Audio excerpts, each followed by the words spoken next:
모세는 하느님은 진실하신 분이라고 하면서 고백을 합니다. 의로우시고 곱기만 하시다라고 하는 고백이죠. 진실, 즉 참이라는 말은 꾸밈이나 거짓이 없다는 뜻입니다. 그러므로 하느님은 그 성품이 진실하실 뿐 아니라 한 번 하신 말씀은 반드시 지킴으로써 그 진실하심을 나타내신다 라고 하는 얘기입니다. 예수께서도 대적자들에게 어찌하여 너희는 내가 말하는 것을 깨닫지 못하느냐, 그것은 내가 너희 말을 들을 수 없기 때문이라고 말씀하시면서 너희는 너희 아비인 악마에게서 났으며 또 그 아비의 욕망대로 하려고 한다. 그는 처음부터 살인자였다. 또 그는 진리 편에 서지 않았다. 그리고 그 속에 진리가 없기 때문이다. 거짓말을 할 때는 본성에서 그렇게 하는 것이다. 그는 거짓말쟁이며 거짓의 아버지이기 때문이다 라고 말씀하십니다. 예수님께서 얼마나 화가 났는지 느껴지는 그런 구절이지요. 그러면서 내가 진리를 말하기 때문에 너희는 나를 믿지 않는다라고 얘기합니다. 진리를 말했을 때 듣지 않는 것은 그 진리를 미워하기 때문이라고 하는 이야기지요. 거짓은 악마에게로부터 오는 것이다 라고 하는 것이 이제 예수님의 설명입니다.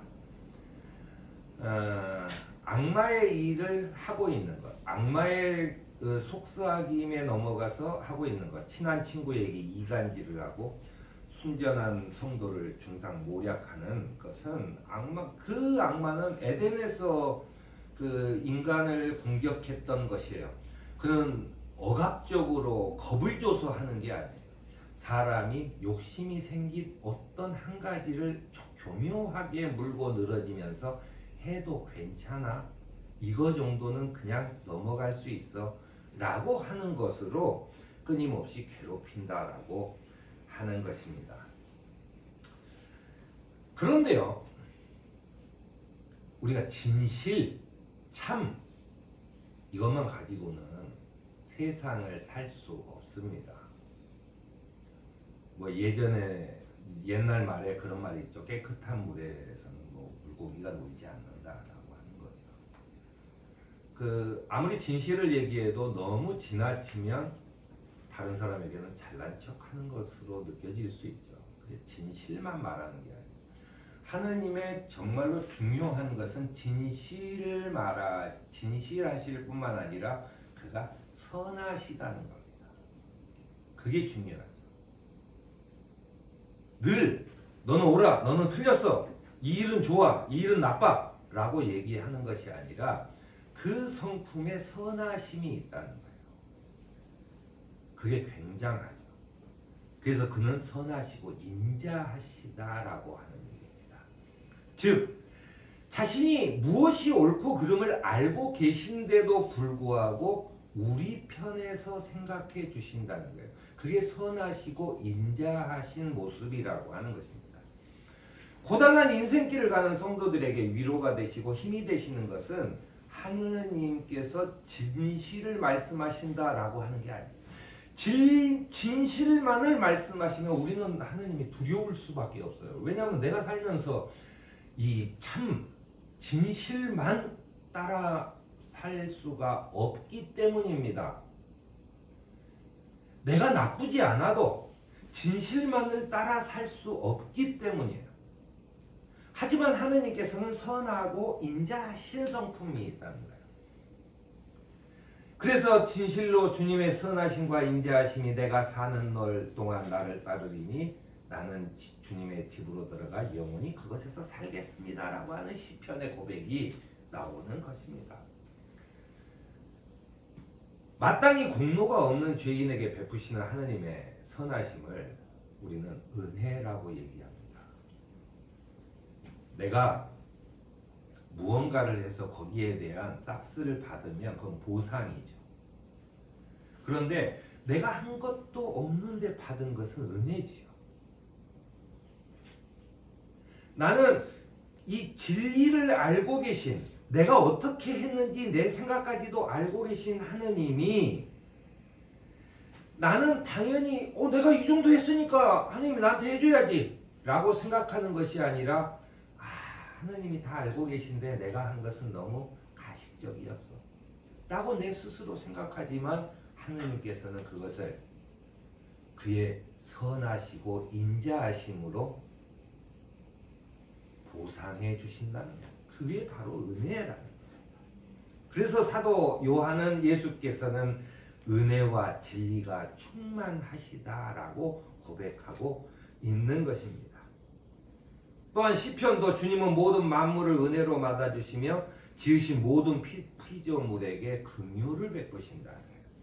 긍휼을 베푸신다라고 해서 이게 우리가 평상적으로 쓰는 말은 아니지만 그 성경에 나오는 이게 이제 중국어 성경을 번역했기 때문에 나오는 현상이기도 한데 긍휼을 베푸신다는 것은 뭐냐면 나를 불쌍히 여긴다는 거예요. 나를 불쌍히 여기는 것은 마치 그 할머니와 같은 마음입니다. 우리가 자식을 키울 때는 그 자녀가 올바르게 크는 것에 집중해요. 그러니까는 어떨 때는 칭찬을 좀 아낄 수도 있고 어떨 때는 또 벌 주는 걸 아낄 수도 있고 어떨 때는 좀 과하게 화를 낼 수도 있고 그렇습니다. 어떨 때는 또 과하게 칭찬할 수도 있고 그래요. 그런데 제가 그 나신 또 손자 손녀가 있는 사람들한테 물어보면 그냥 뭐든지 다 좋다는 거예요. 불쌍히 여기는 거죠. 내가 잘못을 했건 잘했건 관계없이 불쌍히 여기는 거예요. 오죽했으면 저랬을까 라고 하는 순전히 무조건 내 편을 들어주는 그 할머니의 마음, 그게 긍휼이에요. 무조건 내 편을 들어주는 그 마음들, 참과 진리를 알고 계시는 그분이 선하시고 인자하시기 때문에 우리에게 할머니와 같은 불쌍히 여기는, 그냥 보고만 있어도 그냥 눈물이 나오는 그런 그 애절한 심정으로 우리를 보고 계신다라고 하는 게 하느님의 성품이라고 하는 이야기입니다. 그래서 우리가 하느님께 보답하는 삶이라는 것은 하느님을 본받는 것인데 그 본받는 것은 진리를 알고 있어야 돼요. 진리가 무엇인지에 대해서 깨달음이 있어야 돼요. 하지만 그것을 이웃을 심판하는 데 쓰는 것이 아니라 이웃에게는 선함과 긍휼함, 불쌍히 여기는 마음으로 다가갈 줄도 알아야 된다라고 하는 것입니다. 불쌍한 마음을 가져야 그 사람을 올바르게 인도할 수 있어요. 지적질만 하는 사람 얘기를 누가 듣겠어요? 자기 편이 되어주는 사람의 얘기를 듣는 거죠. 자기 편이 되어주는 사람의 이야기를 듣는 것입니다.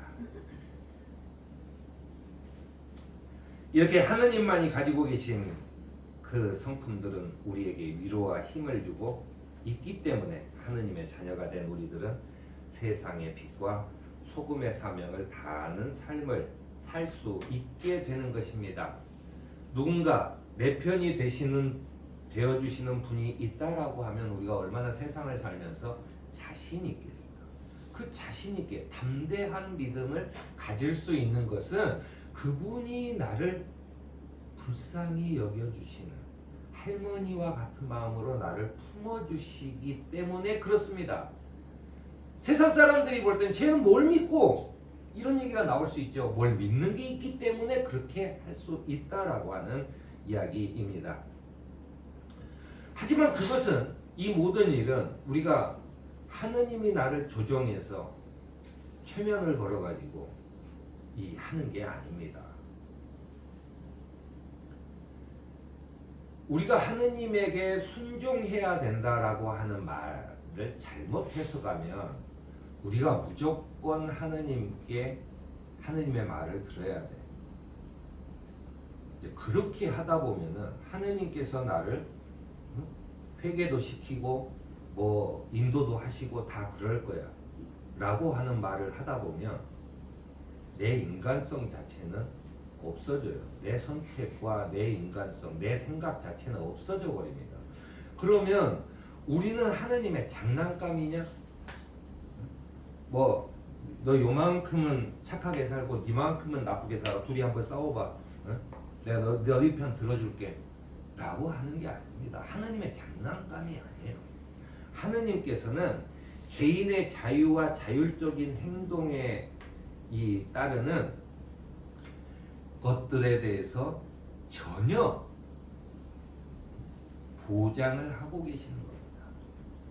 만약에 하느님이 장난감처럼 했다면은 아마 에덴 동산에서 우리도 살고 있을지도 몰라요. 여기 와서 먹어, 종땡 치면은 가서 먹고, 종땡 치면 가서 자고 이렇게 살지도 몰라요. 그건 뭐라 그래요? 인간이 아니라 뭐라 그래요? 그거는 가축이죠, 가축. 하느님 우리를 가축으로 대하지 않고 인간으로 대하는. 아담과 하와가 그 먹지 말라는 것을 먹었을 때 정령 죽으리라고 약속을 했지만 아담과 하와를 죽이지 않았어요. 내쫓았을 뿐입니다. 이 하나님의 선하심, 그러니까 진리를 알고 의로우신 하나님이지만 그분이 선하시고 인자하시기 때문에 벌을 주지만 그 목숨까지는 빼앗지 않으셨다라고 하는 게 이 창조에서부터 나와 있다는 이야기입니다. 인류는 인간의 이성적인 판단과 그리고 하느님의 섭리 사이에서 수많은 논쟁이 있어 왔습니다. 이건 하느님의 섭리인가? 아니면 인간이 너무 과도하게 간 건가? 이런 이야기들을 끊임없이 해왔어요.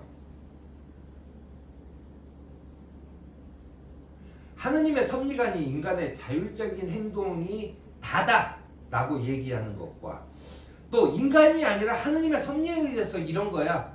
요즘 오늘 환경주의일입니다만은 이렇게 자연이 이렇게 돼도 하느님께서는 다 고쳐주실 거야.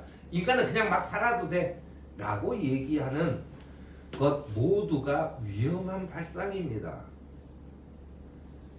인간적인 실수나 죄를 범하는 일까지 하느님의 섭리 가운데 예정된 일이라고 핑계대면서 내가 이런 그 큰 잘못을 저지른 것은 하느님이 사람들한테 무슨 뭐 어떤 섭리가 있어서 나한테 시킨 걸 거야 라고 얘기를 해버리면 자기 죄는 없어져 버리는 그런 거죠. 아주 이기적인 그런 신앙을 모든 걸 자기 잣대로 하는 사람이 있습니다.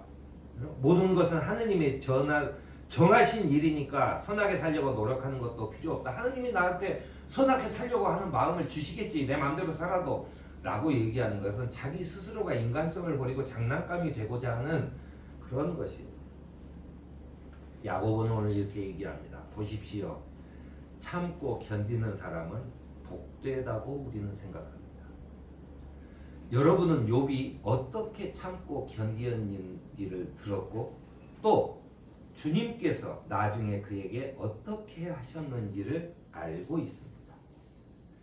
주님은 가여워하시는 마음이 넘치시고 불쌍히 여기시는 마음이 크십니다라고 권면합니다.